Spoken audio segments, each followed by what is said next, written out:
Tambo, le garçon paresseux. Dans un village entouré de savanes vivait un jeune garçon nommé Tambo. Il se plaignait toujours. Pourquoi faut-il marcher si loin pour chercher de l'eau derrière cette colline? Pourquoi ne pas la tailler pour faire couler l'eau jusqu'au village? Pourquoi le bois est-il si lourd? Pourquoi doit-on travailler la terre? C'est trop difficile. Un jour, son grand-père, fatigué de l'entendre râler, l'emmena au pied de la colline en question. « Tu vois cette colline ?» dit-il. « C'est celle dont tu te plains tous les jours.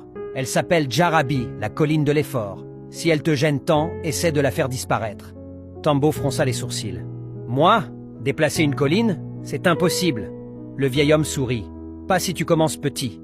Apporte chaque jour une pierre d'ici et utilise-la pour construire quelque chose d'utile. Tu verras. » Tambo soupira, mais il releva le défi. Le lendemain, il revint avec une pierre. Puis, le jour suivant, une autre.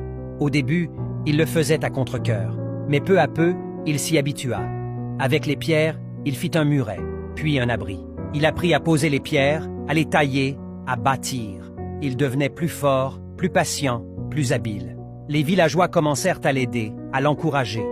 Les années passèrent. Tambo construisit une belle maison en pierre. Il cultivait la terre, puisait l'eau, élevait des animaux. Il était devenu un homme respecté, travailleur et heureux. Un soir, assis près de sa maison, il regarda la colline. Elle était toujours là. Mais il sourit et dit « Grand-père, la colline n'a pas bougé. Mais moi, j'ai grandi. J'ai appris à construire, à persévérer. Et maintenant, je comprends. Ce n'est pas la colline qu'il fallait changer. C'était moi. Le travail constant finit toujours par donner des résultats.